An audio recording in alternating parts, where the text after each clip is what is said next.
This is the Pentium D, attempting to boot to a Windows 10 setup USB stick.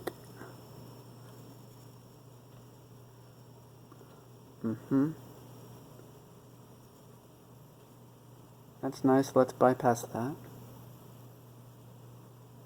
Enter. Don't tell me I need to unplug the floppy drive. Check out this huge heatsink for a Pentium D. This is like the 14900 KS of Pentium 4s. I mean, it's just a 2.8, but I mean, you know. A Dell Dimension E520. I configured the setup to turn on when power is applied, so.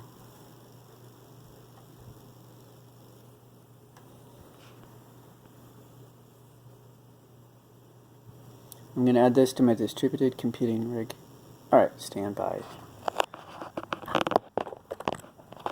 Let's go into the BIOS. F2. I think that's the same. Dell has been using that same shortcut since what? The Pentium 2 Optiplex or something? And then HP uses F10 since eternity. No mouse for the BIOS. Disk drive. Off. Escape. Save. I guess I'll plug that card reader back in.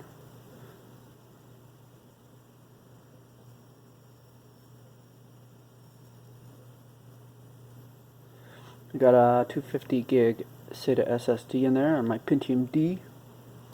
We're going to look at power consumption at full load. See how much of a hog this is. Come on, buddy. You can do it. Maybe it wasn't halted. And this is just booting from the USB. Yeah.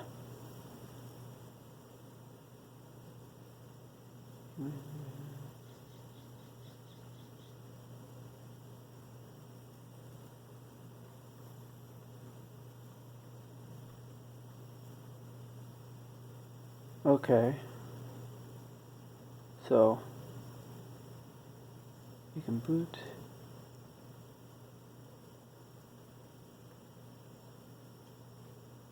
Yeah, this just have a regular old BIOS. That's nice.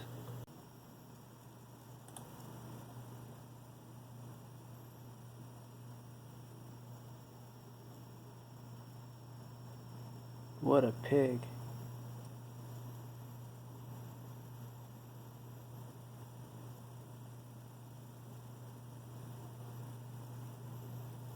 I bet this thing's going to take like 180 watts from the wall for a dual core Pentium 4.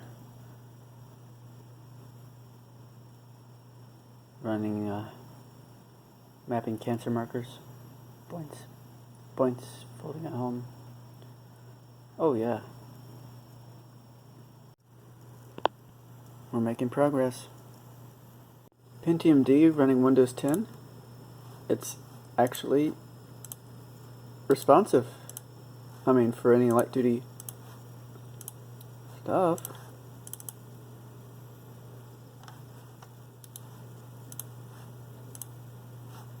It's not amazing, but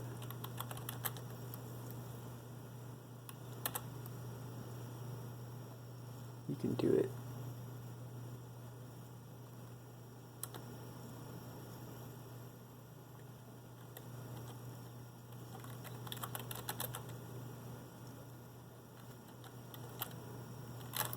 There we go.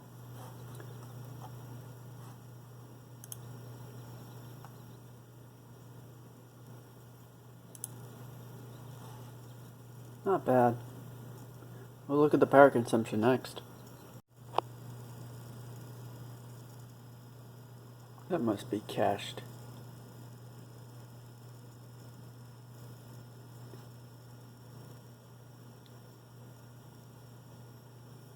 Whoa.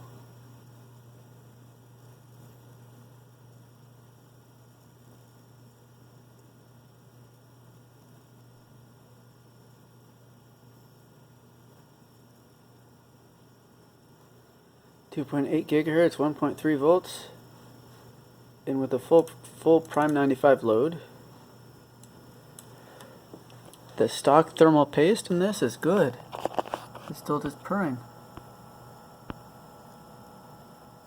Oh, she's making heat though. Let's take a look. So, a Pentium D, 2.8 gigahertz, 100% usage, 116 watts. I can see that.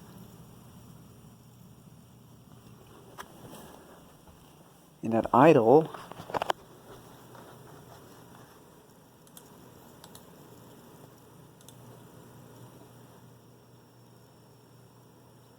is it really idle? Alright. 65 watts. That's about how much the Skylake i5 8500 uses at full load. So much for power savings. I did enable enhanced speed step in the BIOS, but you know, it's a Pentium D. Imagine if I overclocked it with the supporting motherboard. I think this motherboard supports a Core, at least a first generation Core 2 Duo, Core 2 Quad, but this is a classic. Let's install it in the garage. Can you imagine a 2006 machine with its original thermal paste running at full load, no throttling, or I guess it's so old it won't even throttle, it would just burn, but that's what a non-liquid metal-based compound does for you. It has great longevity potentially, whereas a high-end thermal compound can dry up and require reapplication.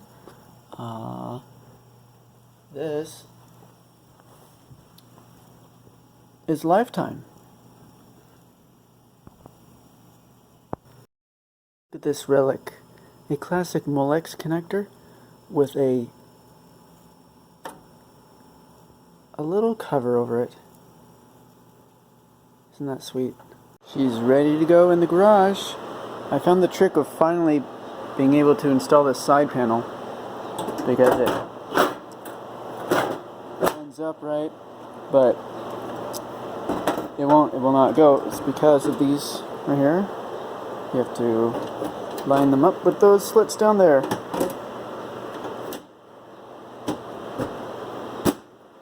Bam. Took me a while. Alright, let's put it in. She's going now, boys. Running at 3,200 RPM. Who knows what temperature, but ambient in the case is 48.